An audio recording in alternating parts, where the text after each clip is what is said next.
Why are they here? Lack of respect, wrong attitude, failure to obey authority. Lectures? 3. Cut and dried then.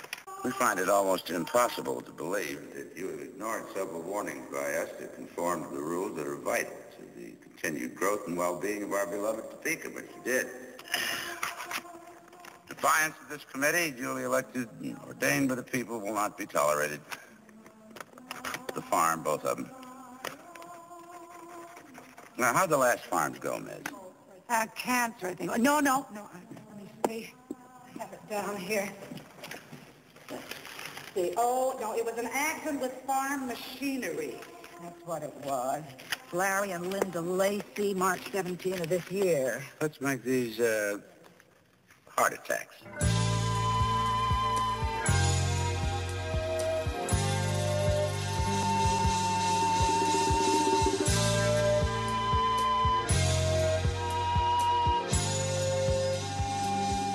Hi folks, I'm Alan Watt and this is Cutting Through the Matrix on June the 29th, 2014. Right away I'd like to mention the massive geoengineering which has gone on and has been continuously now since '98. It's been pretty well daily across a good part of the planet, and of course the weather, you can obviously see, is well controlled in most parts of the world today. So we're going through massive changes. We won't see summers in places like Canada like we used to have, or even in Europe for that matter, where at the end of the fall a lot of the grass and parks and so on would turn a kind of hay-coloured brown as it was kind of burned by the sun. Those days are all over, and today, of course, we've got more and more rain in a lot of parts of Canada and other countries, and Europe too is getting it as well, and we're well under weather control. And of course, it had many other effects apart from controlling the weather, believe you me, because the big boys who've got massive access to your massive amounts of taxation, in other words, endless supply of cash, have no problems taking the cash for all the different projects, and they're like a mini bangs for $1 sometimes. So I'm sure they're doing a lot more with the spraying than just altering the weather. But here where I am in Canada, we had a 6 month solid of snow, no thaw, and straight into rain. And then every so often, if you get one sunny day or partially sunny day, you'll always have the trails around in the milky sky with the trails by the spring. But you'll definitely get 4 or 5 days of continuous rain if you have one half decent day. That seems to be the pattern, and it has been for at least 5 years now. It's getting worse and worse until it's pretty well miserable. But that's the way it's planned to be, to save us all, of course, from global warming. Meanwhile, we've had the coldest temperatures all through the winter that I've ever had in Canada, and a lot of old-timers say that they've never seen it since the 60s and maybe even before that. And today we have temperatures going down to the 40s, and something's 40 degrees at night here in the middle and the end of June. So that's how bad it is. Now, for the last few talks I've given, I've mentioned power and control, and those in control, and how everything that's happening today was planned generally before most folk were born by big committees, big think tanks, international committees working with these think tanks, the foundations behind them that supply many of them with money, and they're matched dollar for dollar with your tax money as well. Because the control and the manipulation of the masses is nothing new. It's a very, very old idea, and it really took blossom and came out openly, I'd say, in the 1800s. In fact, perhaps more so openly, because back then they didn't have the so-called nice etiquettes to conform to. They could simply go ahead and do things from government right down to local levels, and the people obeyed. And most of the folk were illiterate, actually, or semi-illiterate at the very least, and they had no idea. They just were taught to obey authority, use brute force when they had to with impunity. And it wasn't until really after World War II that people started to see what they thought was for the first time a semblance of freedom, and even liberal freedom in its true sense, not its political party sense today, where they could do things, say things, and discuss things that were perhaps forbidden before. But that's been taken away gradually too, under different guises, including terrorism, which of course expands on its books. Once it's in the books, it expands to take in lots of other things which the governments don't want. And I mean governments plural, because they all work in concert. We really do have way more than just the embryo of global government here. It's in place, and it has been for a long time. The transatlantic deals that they've been doing for even since World War I and working on before World War I to the present day were all part of that, and I've given talks in the past about that. So, as I say, here we are in the 21st century, and we're going full steam ahead for the century of change. And this is it, where all the big changes of training the people now back into simply obeying authority. Don't think about those in power, just obey. If you notice, in fact, many politicians now are pretty well hidden from the general public, yet the occasional statements put out by their marketing departments, the Prime Minister or President said this, and it's a little paragraph somewhere. This is training you that not to be involved, to leave this super elite at the top to do their serious work while you do your little stuff at the bottom. That's basically how you're being trained into the authoritarian society.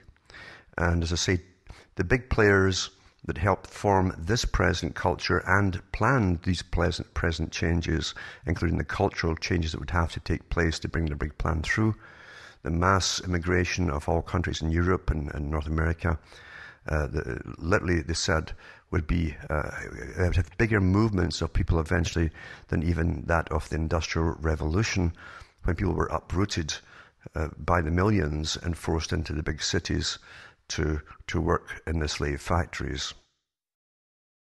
With scientific techniques being used on the general population of massive propaganda, incredible marketing, psychologists working with the marketing companies and the PR machines too for all levels of governance, including even your local police. In fact, it always comes through a police spokesperson, and it's a person who's generally who someone's trained in marketing, how to lessen the impact of a truth by omission, etc., to make it palatable to the public. That's how it really works. It's quite a simple technique, in fact. And it works all the time, and it's given all the time, and it's in daily. You see nothing but a public relations spokesperson said this or that, whatever it happens to be, and we're just used to it, been trained to be used to this kind of thing.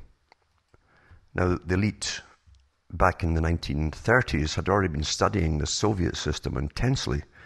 They were also studying the rise of what they called Nazi Germany, or Socialist Germany, National Socialism, and they looked and watched at these big propaganda techniques being used, and the Soviets really used it first from the very beginning by brute force, by the terror, the Red Terror, which they used. They'd already tried that, of course, in the French Revolution, the Reign of Terror, and that's the first thing that they do after the revolution, is to make sure people obey by simply being terrified of disobeying and the consequences and penalties it had, which were always extreme and well publicized, which cowed everybody else into conformity.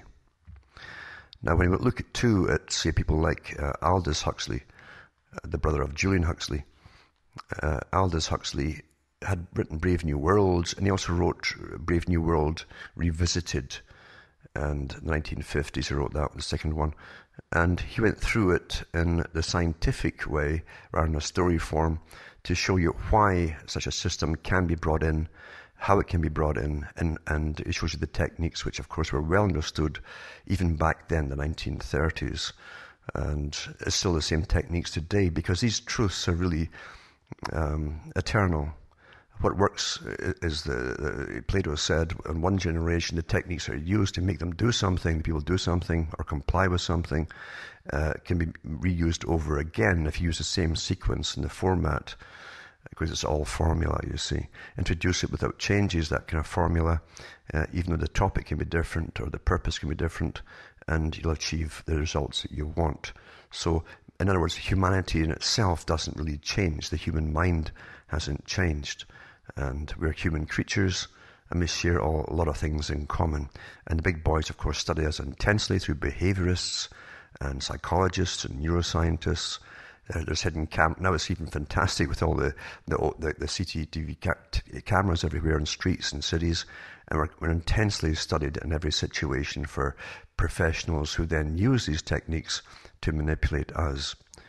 It's rather amazing, really, and the public have been trained now to be used to being on camera wherever they are, in cities especially, and it's now in towns, of course. Now, this part here is in Brave New World Revisited, is page 54, when he talks about democracy. Now, remember, these guys, as I always say, they speak with a forked tongue. They speak to their own class, and they also publish these books that anyone can read, knowing that most folk will only see the bits that they want to see, and they don't take in the bits between the lines, you might say, that are of vital importance to those who are in the business of controlling nations and continents even. But he said here that democratic institutions are devices for reconciling social order with individual freedom and initiative, and for making the immediate power of the country's rulers subject to the ultimate power of the ruled. Now that's the ideal form of democracy he's talking about, which really hasn't been in existence. And the little bit we had came in after World War II, as I say, a little bit after World War I under social reforms, but it was more of a show. The same elite were still in power. They don't have to get elected into power because the politicians are the bosses, and never have been. But it says, the fact that in Western Europe and America these devices have worked, and it was written in the 50s, remember, all things considered not too badly, is proof enough that the 18th century optimists were not entirely wrong. Given a fair chance, human beings can govern themselves and govern themselves better, though perhaps with less mechanical efficiency than they can be governed by authorities independent of their will. And it's true, we can be, if we have all this incredible training indoctrination taken off our backs. And you have other economic conditions and so on. It says here, given a fair chance, I repeat, for the fair chance is an indispensable prerequisite. No people that passes abruptly from a state subservience under the rule of a despot to the completely unfamiliar state of political independence can be said to have a fair chance of making democratic institutions work. Again, no people in a precarious economic condition has a fair chance of being able to govern itself democratically. And here's the key too, he says, liberalism, and I mean old-fashioned liberalism, where to speak your thoughts, your purpose of mind without being stoned by a crowd or an opposing group or something like that.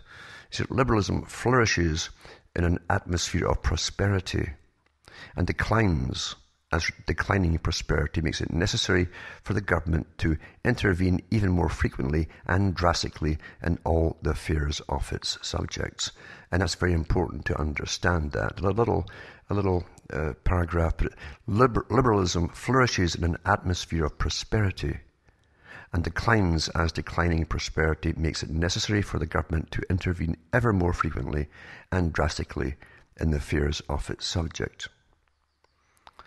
So we're seeing this today, of course, because the same boys that planned the Soviet Revolution, they planned and they financed Nazi Germany, by the way, to rise up. And they financed into being the United Nations, NATO, and all other different groups, of course. And they're still running the world today. They're running the present wars today. These guys are still in control, and their descendants are still in control, and they have their big plans for the future, and they don't plan to have a democratic society. I've mentioned before many times that the Club of Rome, one of their major think tanks, has stated over and over again that democracy would never work.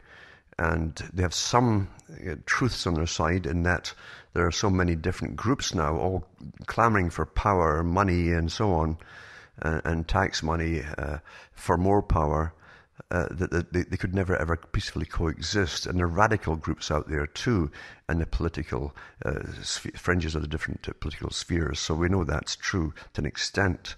But that's all being encouraged again by the same power elite who help to fund all these groups into, in fact, create them, these particular groups that are all opposing each other, to show you, to prove that democracy won't work. It won't work if they keep funding new radical groups that demand power and rights and special rights, because today it's not equal rights we're after. Everyone who's after rights is for special rights above the ordinary person. And that's why they get so much funding too. And once they have the rights, what happens? The funding keeps going. So why do you keep funding them if they have their rights, etc., etc.? These same people brought you, as I say, the free trade idea. They've been on the go for 100 years with this whole idea, pushing it and planning it and figuring out all the different fallouts from free trade, including the nations that would be forced into it. And the same guys drafted up the integration for Europe, a non-political party, a group, actually a private group, a club you might call it, drafted up the plans for the integration of the whole of Europe and for the European Parliament to eventually be set up. They also drafted up the one for the NAFTA agreements, and the same boys worked on the free trade, the Trans-Pacific partnerships, etc., etc. It's always the same groups that put them out, and they draft up the big agreements and hand it to the governments to sign. And they've actually admitted that in Canada in 2010, actually, that actually 2006, I think it was, or 7, they admitted that when they came on television, and a private group, non-elected, unknown by most of the general public, drafted all of that up. They also, as I say, understood that with free trade and so on, you would be deindustrialized. That was always a plan, to deindustrialize the Western countries and replace it with what they call a service economy. And they talked about in the 70s that a service economy where you buy things, import stuff from abroad and resell them, pass them around, you might say, can only survive for a limited period of time. Well, welcome to the end of the limited period of time, because when you take this one factory, for instance, one manufacturing company, and all of the subsidiary companies that supply it with different parts, etc., materials, that's a lot of work just for one place. That's all gone today. And the boys who brought you free trade and gave all your trade to China and made deals to import all the stuff from China knew this would happen to all of you across Europe and North America and so on. That's the real world that we live in today. Never ever believe that they just bungle their way through and mistakes occur and they regret it after the fact. It simply doesn't happen. As I say, think tanks plan every piece of the strategy. They go over repercussions of all kinds, and they find ways to, again, calm the people and get them over that hump until they hit the next hump, and on it goes and on it goes. Now, Huxley goes on to talk in Brave New World Revisited about overpopulation. His kind, I call him their kind, because he was of a class. His brother called his class that he belonged to, the Huxleys belonged to, the scientific elite. There was an academic elite, a scientific elite, and there also was the financial elite, and then the aristocratic elite too. So he belonged technically to the aristocratic elite and also the scientific elite. They saw the people as a mass of people, and that's why they talk about the populations as the masses, in fact, over and over again. And their problem for a long time was to see what would happen in the future. How could they control the masses who are always pushing for more rights or democracy or something? And how could they control that and still keep power? How could you give so much freedom to the public? What would they do with it? Would they start to lose control of their own classes, which they had to have the public listen to and obey all the time? Whenever you do the famous names of the old families, everyone suddenly goes into subservience. Would that continue or would it not? But he goes on to be overpopulation, because again, they've always been terrified of too many people on the planet, till eventually they simply be too many to ever manage. That's under their management.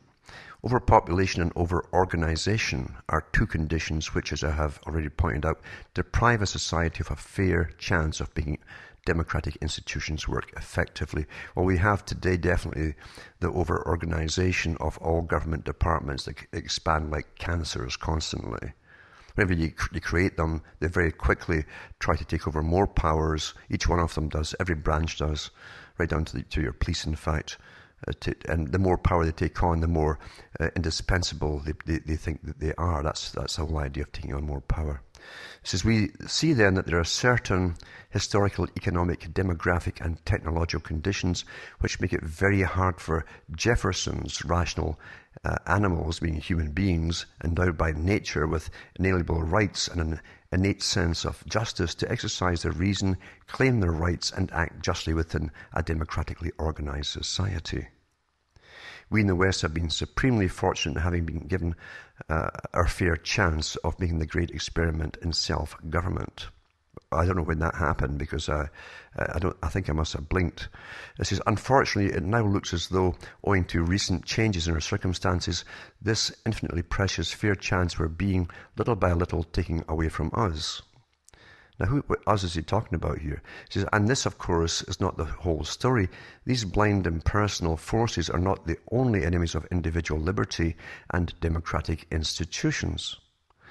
There are also forces of another, less abstract character, forces that can be deliberately used by power-seeking individuals whose aim is to establish partial or complete control over their fellows. Now, that part is true. From any class whatsoever, people can rise up through bully tactics, over-shouting other people's tactics, that kind of thing, and they tend to get immense followers, actually. And there's reasons for that, which I'll go into as this talk goes on. It says, 50 years ago when I was a boy, it seemed completely self-evident that the bad old days were over, that torture and massacre, slavery, and the persecution of heretics were things of the past. Among people who wore top hats, travelled in trains and took a bath every morning, such horrors were simply out of the question. After all, we were living in the 20th century.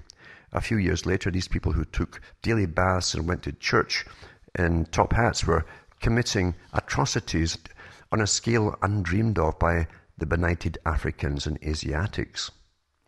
In the light of recent history, it would be foolish to suppose that this sort of thing cannot happen again. It can, and no doubt it will.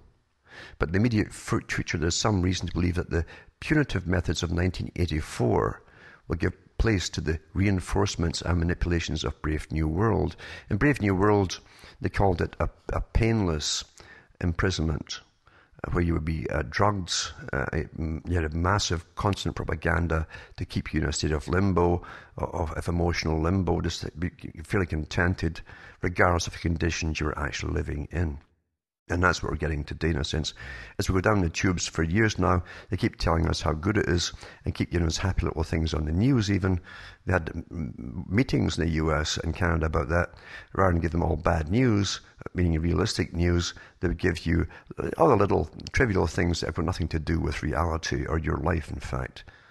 Now, it says here in the book too, but in the immediate future, there is some reason to believe that the punitive methods will give place to the reinforcements and manipulations of Brave New World. The techniques would be all used on the general population. There are two kinds of propaganda: rational propaganda in favour of action that is consonant with enlightened self-interest of those who make it and those to whom it is addressed, and non-rational propaganda that is not consonant with anyone's enlightened self-interest, but is dictated by and appeals to passions, blind impulses, unconscious cravings or fears. And they understood enough back then of the human mind, believe you me, they understood the human mind all right, of the primitive part that's in all human nature. It says blind impulses, unconscious cravings or fears. Where the actions of individuals are concerned, there are motives more exalted than enlightened self-interest, but where collective action has to be taken in the fields of politics and economics, enlightened self-interest is probably the highest of effective motives. If politicians and their constituents always acted to promote their own or their country's long-range self-interest, this world would be an earthly paradise. As it is, they often act against their own interests, merely to gratify their least creditable passions. The world, in consequence, is a place of misery. Propaganda in favour of action that is consonant with enlightened self-interest appeals to reason by means of logical arguments, based upon the best available evidence, fully and honestly set forth. And that's propaganda that comes along to try and persuade you of what's the best or better things or course of action to take. They call it nudging as well, even on your computers. The computers actually will try to nudge you to look at particular stories and things like that. And that's to make sure that you have the proper indoctrination as you think you're just passing your time. It This is propaganda in favour of action dictated by the impulses that are below self-interest, offers false, garbled, or incomplete evidence, avoids logical argument, and seeks to influence its victims by the mere repetition of catchwords, slogans, and so on, by the furious denunciation of foreign or domestic scapegoats, and by cunningly associating the lowest passions with the highest ideals, so that atrocities are perpetuated in the name of God, and in the most cynical kind of realpolitik becomes a matter of religious principle and patriotic duty. In other words, authoritarian in a sense. In John Dewey's words, a renewal of faith in common human nature, in its potentialities in general, and in its power in particular to respond to reason and truth, is a surer bulwark against totalitarianism than a demonstration of material success or a devout worship of special legal and political forms. The power to respond to reason and truth exists in all of us, but so unfortunately there's a tendency to respond to unreason and falsehood, particularly in those cases where the falsehood evokes some enjoyable emotion, or where the appeal to unreason strikes some answering chords in the primitive subhuman depths of our being. In certain fields of activity, men have learned to respond to reason and truth pretty consistently.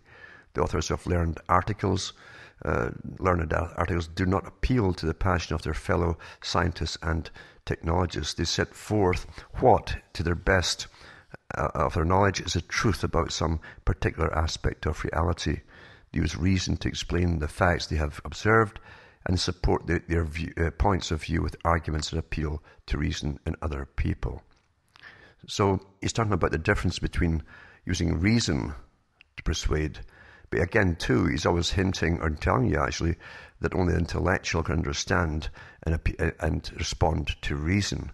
And he's trying to tell you that the more primitive people will respond to passions, blind passions, and lose their individuality in the herd, as they say.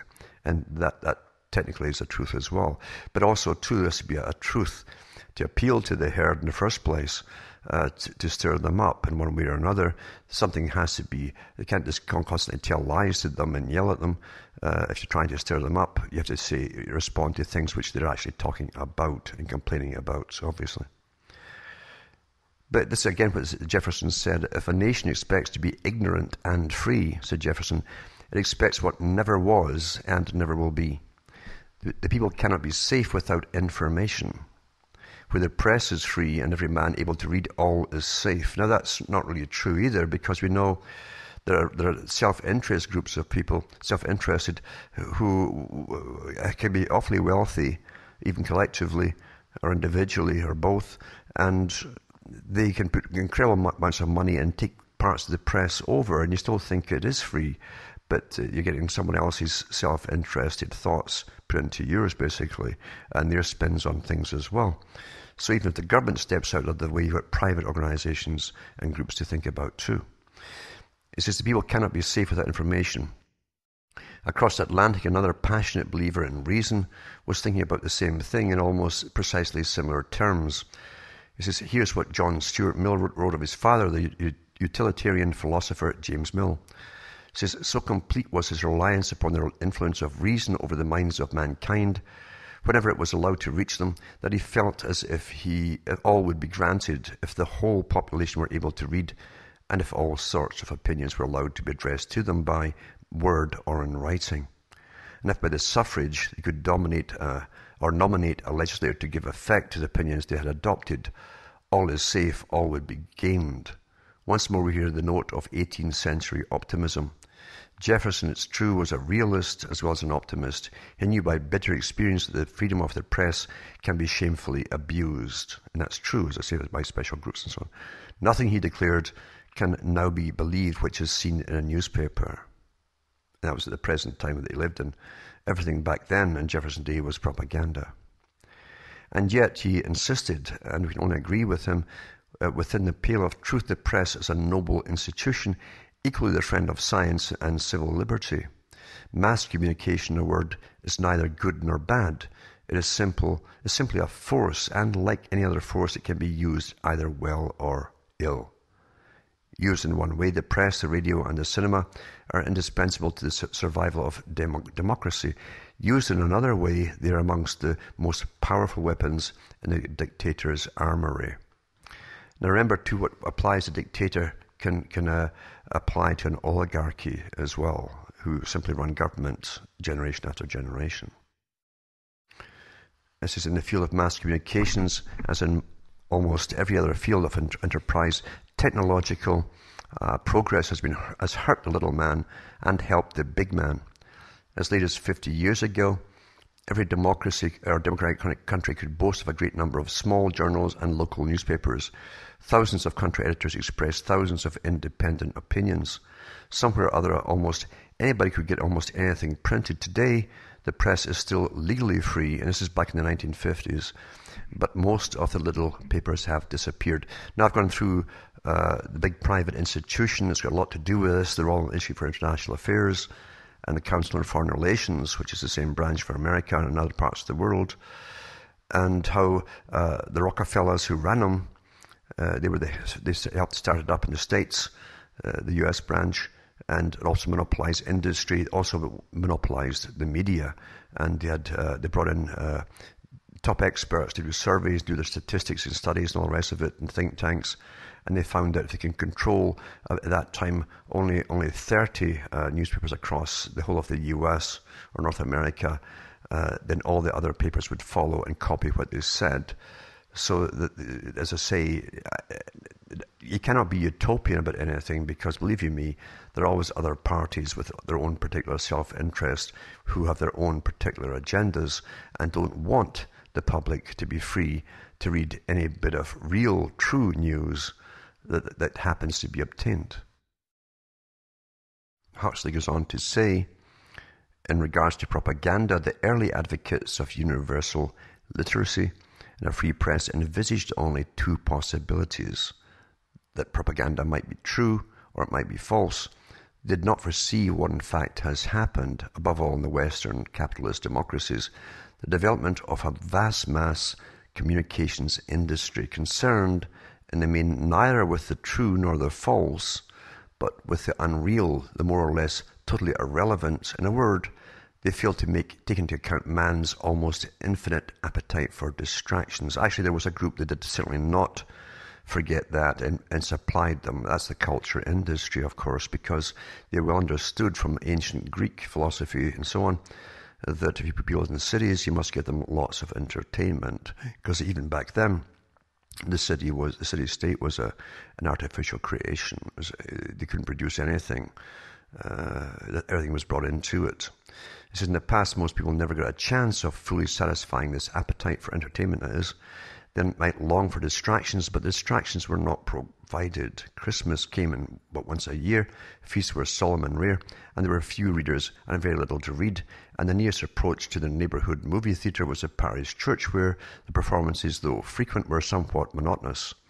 For conditions even remotely comparable to those now prevailing, we must return to imperial Rome, where the populace was kept in good humour by frequent gratuitous doses of many kinds of entertainment, from poetical dramas to gladiatorial fights, from recitations of Virgil to all-out boxing, from concerts to military reviews and public executions. But even in Rome, there was nothing like the non-stop distractions now provided by newspapers, magazines, by radio, television, and cinema and movies. In Brave New World, non-stop distractions of the most fascinating nature, the Phillies, as he called them, orgy-porgy, or lots of sex and so on, centrifugal bumble puppy, are deliberately used as instruments of policy for the purpose of preventing people from paying too much attention to the realities of the social and political situations. As you go down the tubes now, as I was saying, financially, economically, you get more and more cheap, never-ending entertainment, just churned out like machines churn them out. In other words, the other world of religion is different from the other world of entertainment, but they still resemble one another in being most decidedly not of this world. Both are distractions, and if lived into continuously, both can become, in Marx's phrase, the opiate of the people, and so a threat to freedom. Only the vigilant can maintain their liberties, and only those who are constantly and intelligently on the spot can hope to govern themselves effectively by democratic procedures. A society most of whose members spend a great part of their time not on the spot, not here and now and in the calculable future, but somewhere else in the relevant other world of sports and soap opera of mythology and metaphysical fantasy, will find it hard to resist the encroachments of those who would manipulate and control it. And their propaganda today's dictators rely for the most part on repetition, suppression, and rationalization. The repetition of catchwords which they wish to be adopted or accepted as true, and that goes for all the movements that you hear in special interest groups and all their catchwords and phrases and so on. Suppression of facts where they wish to be ignored, and the arousal and rationalization of passions which may be used in the interest of the party or the state. And you use that for war. You find that Saddam Hussein was supposedly bayoneting babies in their incubators when they invaded Kuwait and all that nonsense. But it works every time. As the art and science of manipulation come to be better understood, the dictators of the future will doubtless learn to combine these techniques with the non-stop distractions which in the West are now threatening to drown in a sea of irrelevance and irrational propaganda essential to the maintenance of individual liberty and survival of democratic institutions. Now here you find that Huxley goes on to talk about the Nazi tyranny of Germany in the 30s and 40s, and he never goes into so much the propaganda techniques that were learned by them from the Soviets, because Hitler studied them awfully well, and had lots of communications and go-betweens and advice from the Soviets in their early days, remember. But it says here, and so the truth is the truth regardless of who uses it. It says, at his trial after the Second World War, Hitler's Minister for Armaments, who was Albert Speer, delivered a long speech in which, with remarkable acuteness, he described the Nazi tyranny and analysed its methods. Hitler's dictatorship, he said, differed in one fundamental point from all its predecessors in its history. It was the first dictatorship in the present period of modern technical development, a dictatorship which made complete use of all technical means for the domination of its own country. Through technical devices like the radio and loudspeaker, 80 million people were deprived of independent thought. It was thereby possible to subject them to the will of one man. Now remember, too, there has to be a problem there to begin with to even get the people to listen to you, and he kind of glosses over that. But it says, earlier dictators needed highly qualified assistants, even at the lowest level, men who could think and act independently. The totalitarian system in the period of modern technological development can dispense with such men. Thanks to modern methods of communication, it's possible to mechanize the lower leadership. And here's what he sees about mechanization of the lower leadership. As a result of this has arisen the new type of the uncritical recipient of orders. And that is really what you find in all, when tyrannies come in, those who do all the nasty, dirty jobs and are put in trial later say, I was just doing my job. They're the recipient of orders, the obedient, uncritical recipient.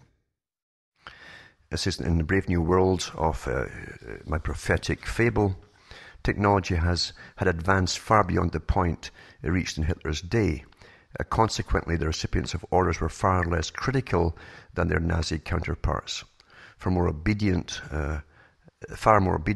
to the order-giving elite.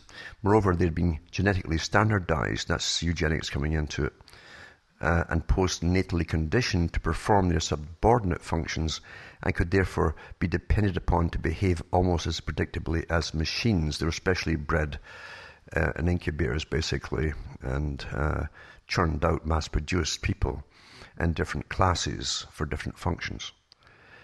That's what they call division of labour, but he used eugenics to do it. As we shall see in a later chapter, this conditioning of the lower leadership is already going on under the communist dictatorships. The Chinese and the Russians are not relying merely on the indirect efforts or effects of advancing technology. They're working directly on the physical organisms of their lower leaders, subjecting minds and bodies to a system of ruthless and, from all accounts, highly effective conditioning. Now here's a quote by Spear too. He says, "Many a man has been haunted by the nightmare that one day nations might be dominated by technical means. That nightmare was almost realized in Hitler's totalitarian system." And it says almost, but not quite. It says the Nazis did not have time and perhaps did not have the intelligence and the necessary knowledge to brainwash and condition their lower leadership completely. This, it may be, is one of the reasons why they failed. So in other words, a technique which could brainwash everyone right down the ladder to the very bottom would be far more effective. Since Hitler's day, the armory of technical devices at disposal of the would-be dictator has been considerably enlarged, as well as the radio, the loudspeaker, the moving picture, the movies, the camera, and the rotary press. The contemporary propagandist can make use of television to broadcast the image as well as the voice of his client, and can record both image and voice on spools of magnetic tape. Thanks to technological progress, Big Brother can now be almost as omnipresent as God. And it's true, you see the pictures everywhere in the movies, for instance, Brave New World, of Big Brother. Since Hitler's day, a great deal of work has been carried out in these fields of applied psychology and neurology, which are the special province of the propagandist and indoctrinator and the brainwasher. Remember, too, your cameras now that you're being used to seeing everywhere are part of this technique, too. You're simply not seeing the face of Big Brother. What you're seeing is basically his eye, his camera. It has the same effect on you subconsciously.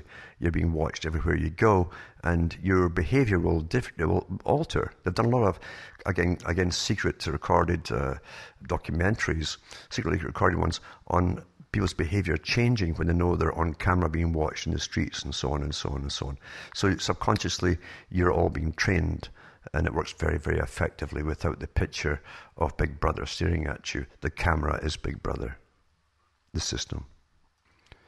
He's only to talk about these guys who helped you to indoctrinate you and change your minds and prompt you and so on. In the past, these specialists in the art of changing people's minds were empiricists. By a method of trial and error, they had worked out a number of techniques and procedures which they used very effectively without, however, knowing precisely why they were effective. Today, the act of mind control is in the process of becoming a science. Well, it has since then. Incredible tax money has gone into this kind of thing, into the top research to find out all about how we tick and how we think and how we come to our conclusions and so on. In fact, most of the conclusions you have are not yours today. You see, the practitioners of this science know what they're doing and why. They're guided in their work by theories and hypotheses solidly established on a massive foundation of experimental evidence. Thanks to the new insights and new techniques made possible by these insights, the nightmare that was all but realized in Hitler's totalitarian system may soon be completely realizable. But before we discuss these new insights and techniques, let us take another look at the nightmare that so nearly came true in Germany. What were the methods used by Hitler and Goebbels for depriving 80 million people of independent thought and subjecting them to the will of one man? And what was the theory of human nature upon which these terrifyingly successful methods were based? These questions can be answered for the most part in Hitler's own words. And what remarkably clear and astute words they are. He writes about such vast abstractions as race history and providence. Hitler is strictly unreadable, but when he writes about the German masses and the methods he used for dominating them and directing them, his style changes. Nonsense gives place to sense, bombast to a hard-boiled and cynical lucidity. In his philosophical lucubrations, Hitler was either cloudedly well dreaming or reproducing other people's half-baked notions. In his comments on crowds and propaganda, he was writing of things he knew by first-hand experience. In the words of his ablest biographer, Mr. Alan Bullock, Hitler was the greatest demagogue in history.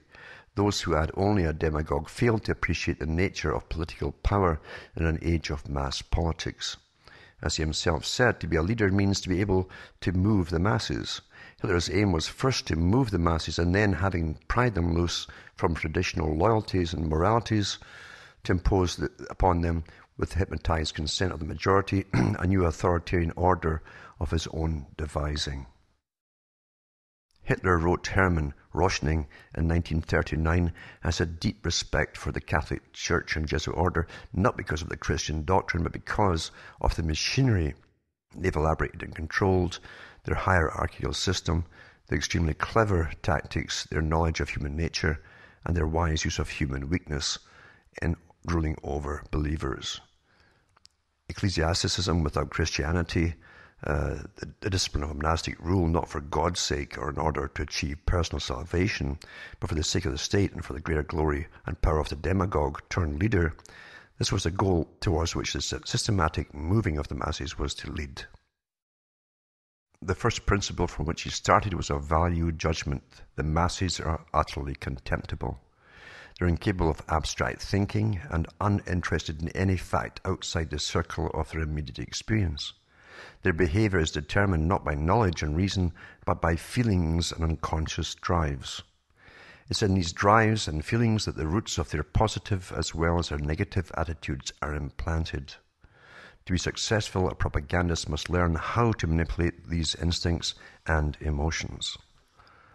The driving force which has brought about the most tremendous revolutions on this earth has never been a body of scientific teaching which has gained power over the masses, but always a devotion which has inspired them, and often a kind of hysteria which has urged them into action. Whoever wishes to win over the masses must know the key that will open the door of their hearts.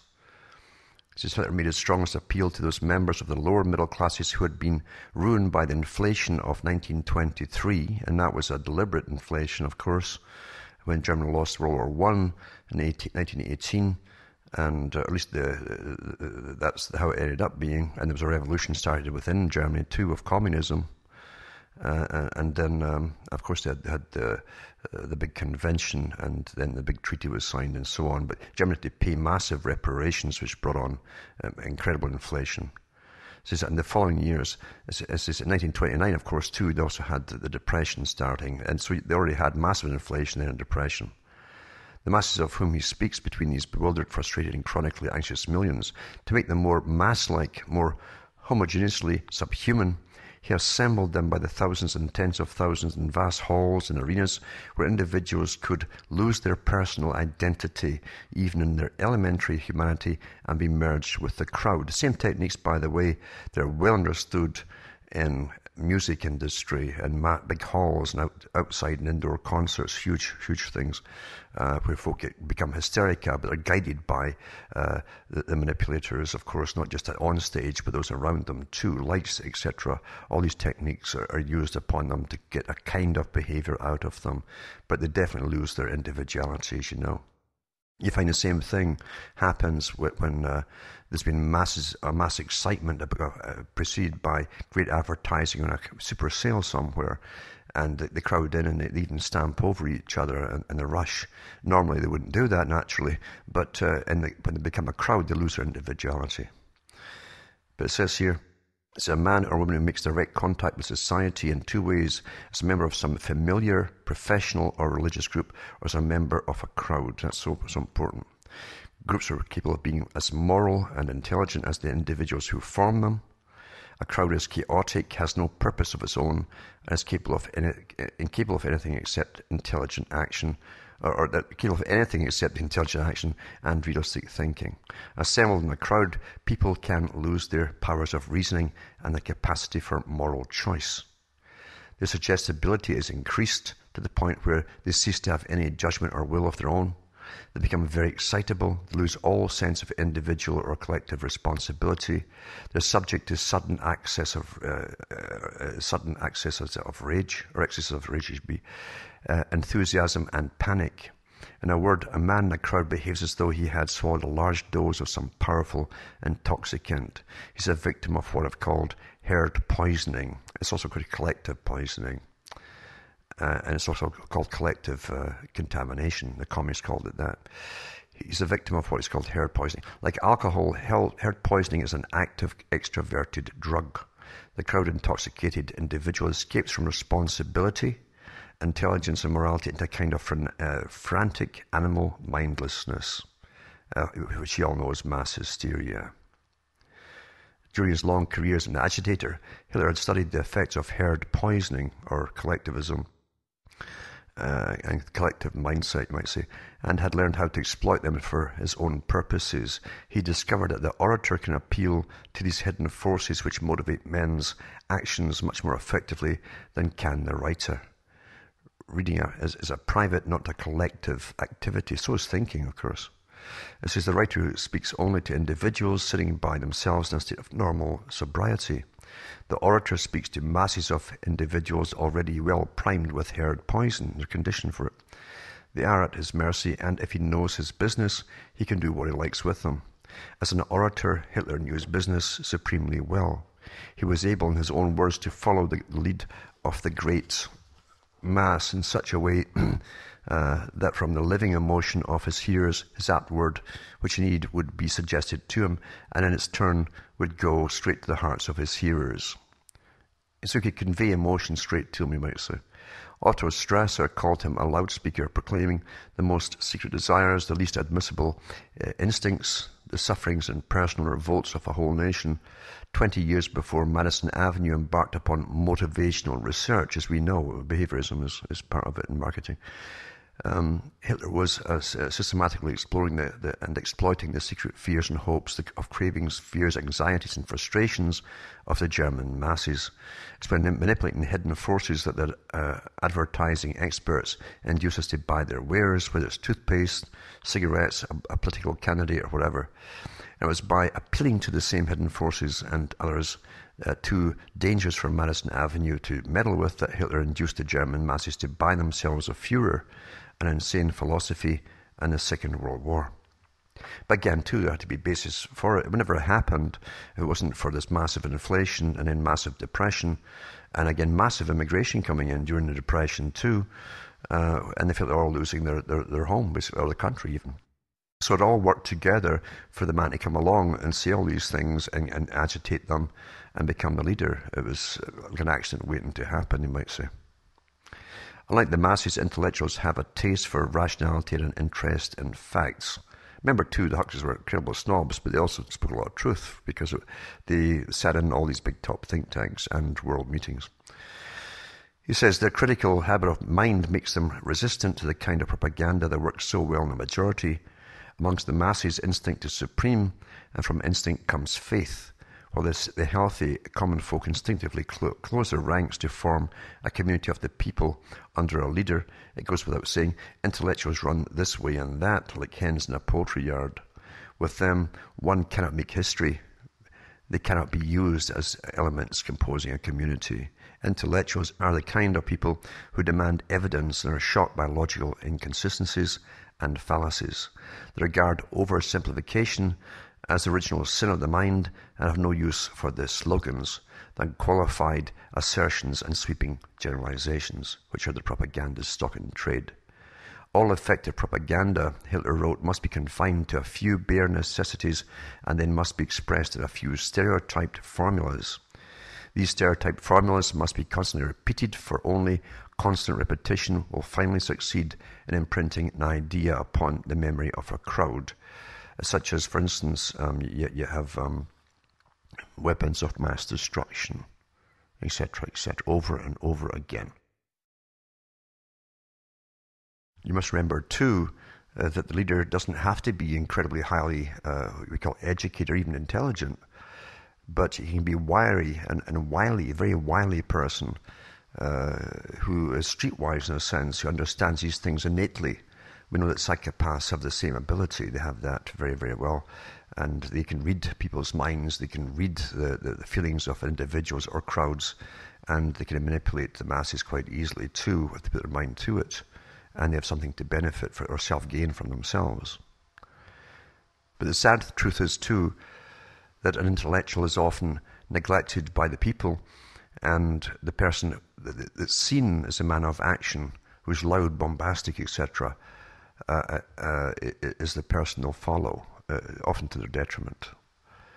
But it says here, in Hitler's words, the propagandist should adopt a systematically one-sided attitude towards every problem that has to be dealt with. He must never admit that he might be wrong, or that people with a different point of view might even be partially right. Opponents should not be argued with, they should be attacked, shouted down, or if they become too much of a nuisance, liquidated. The morally squeamish intellectual may be shocked by this kind of thing, but the masses are always convinced that right is on the side of the active aggressor. Very important to understand that.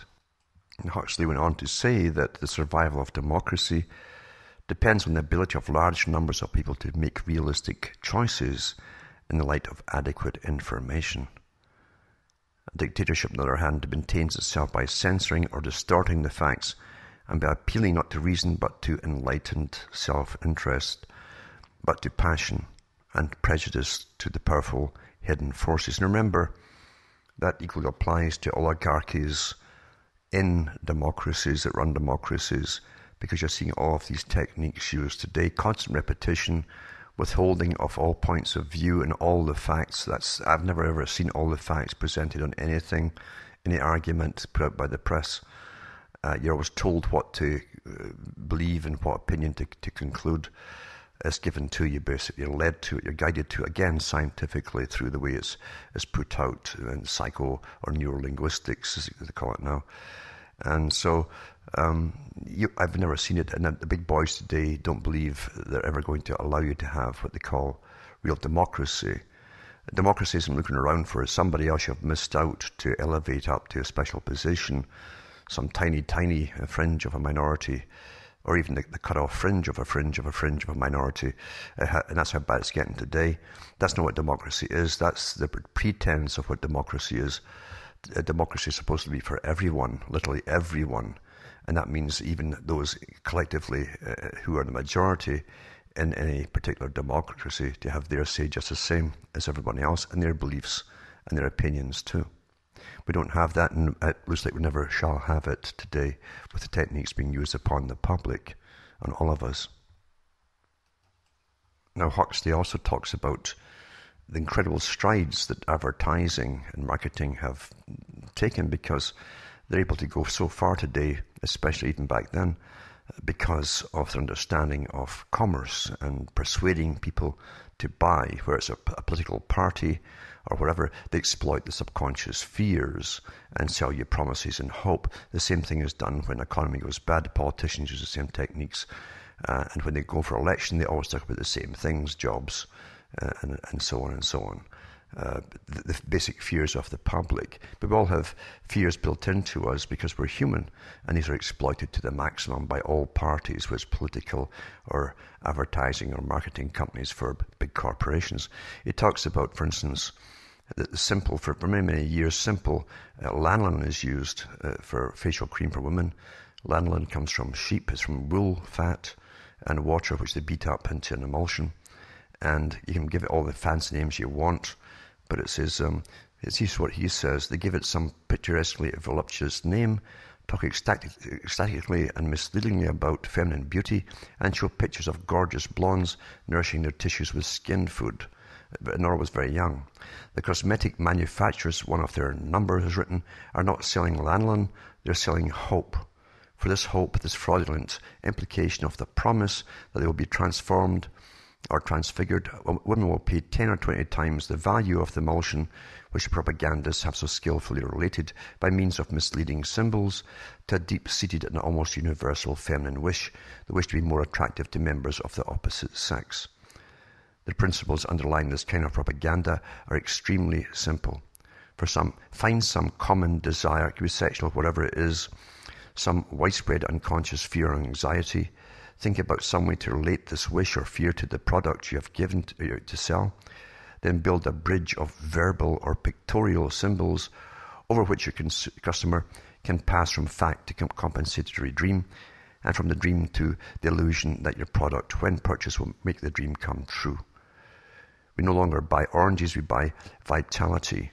We don't just have a car, we buy prestige. And so with all the rest. This is in toothpaste, for example, we buy not a mere cleanser and antiseptic, but release from the fear of being sexually repulsive. In vodka and whiskey, we're not buying a protoplasmic poison, which in small doses may depress the nervous system in a psychologically valuable way. We're buying friendliness and good fellowship. And you're also buying party time and sex too. That's how they advertise it. The warmth of Dingley Dell and the brilliance of the Mermaid Tavern. With our laxatives, we buy the health of a Greek god, and not just a laxative, the radiance of one of Diana's nymphs. With the monthly bestseller, we acquire culture, the envy of our less literate neighbours, and the respect of the sophisticated. In every case, the motivation analyst has found some deep-seated wish or fear whose energy can be used to move the consumer to part with cash, and so indirectly to turn the wheels of industry. Stored in the minds and bodies of countless individuals, this potential energy is released and transmitted along a line of symbols carefully laid out so as to bypass rationality and obscure the real issue. And that's what visual advertising is too. It's all symbolic of something. It tells you a symbol of health, beauty, whatever it happens to be. Sometimes the symbols take effect by being disproportionately impressive, haunting, and fascinating in their own right. Of this kind are the rites and pomps of religion. These beauties of holiness strengthen faith where it already exists, and where there's no faith, contribute to conversion, appealing as they do only to the aesthetic sense. So they talk about ritualistic visual signs and so on, and parades. They guarantee neither the truth nor the ethical value of the doctrines with which they have been quite arbitrarily associated. As a matter of plain historical fact, the beauties of holiness have often been matched and indeed surpassed by the beauties of unholiness. As under Hitler, for example, the yearly Nuremberg rallies were masterpieces of ritual and theatrical art. Of course, we saw the same thing with Red Square and the Soviet Union too. Massive pageants and rolling off the massive armaments industry and the masses marching in step of men who'd lost their individuality by being in the military. And that's one of the first things that the military teaches you, is that you're not an individual anymore. So you find it's well being understood, well used. It works awfully well on the subconscious. And very few folk can feel to be impressed in some way or another by these mass demonstrations, which the state is perfectly aware work so well on the people. So I've always tried to make people think for themselves, and don't just attack religion either, by the way, because remember, man is a spiritual creature in some way or another. He's always asking all the questions and as to whys of things, and often the whys we're given simply aren't enough. We have to look further. But remember too, as I said too, Jesus said that the kingdom of God is within you. And in other words, you have to look for it yourself. He's not talking to a crowd. He's not saying it's in all of you. He's saying that he's telling you there's a path to thinking and finding out the answers for yourself. And I think that's the only way any of these particular religions can possibly work, is thinking for yourselves on your own path, and not simply taking all the precepts of a religion, all the doctrines, and believing in them because you're told to, even the things that don't make sense to you. That's rather silly, of course. So remember, think for yourselves on every possible thing. Be careful of what you buy, and don't keep buying promises. Today, too, the advertiser, even in pharmaceuticals and even in the herbal industry, use the same techniques of giving you a lot of promises of utopian you that simply never come true. Whatever they're going to sell you is all basically based on hope, and they're very expensive too. And remember too, and think about everything that you read and hear and you see.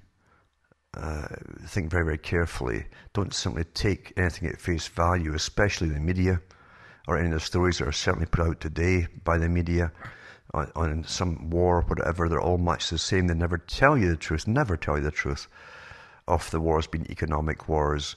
And it's not for countries to benefit, it's for the big private international corporations that form the present new international feudal system along with the very old aristocracies, etc. And you cannot believe anything that they tell you today. The people have always been useful idiots, and it's always from the bottom ranks that they get the masses into their big militaries, the cannon fodder, the pawns in the game, and nothing has changed from thousands of years ago to the present time on that matter. You take home your little gold tin medal at the end of it, and that's you. Where you've lost a leg, whatever, or even your hope for living, doesn't matter. You've done what you're paid to do, and that's all you were paid to do. The big corporations end up with the resources that you helped to acquire for them on their behalf by using the taxpayers' money, of course. Nothing changes. It's a disgusting system, and it's far, far from democracy. And personally, I cannot see democracy ever coming in, because you'll always have those organizations, powerful organizations, with incredible amounts of wealth. They can network together, take over whole areas of information, and eventually even education, and indoctrinate all of you. It's a very difficult thing to find the truth today, and you've got to leave no stone unturned. And as I say too, remember that the West and big powerful bankers in the West financed the rise of the Soviets, and also the rise of Adolf Hitler too. Don't forget that all the so-called tyrants that would be knocking down across the Middle East and Asia were put in by the West, and they were their boys for a long, long time.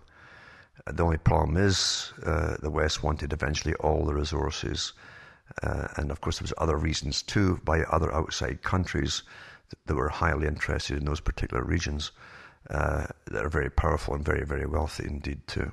So there's always much, much more to something than is put across in a simplistic, one-sided propaganda that we're given. From Hamish myself from Ontario, Canada, it's good night, and may your God or your gods go with you.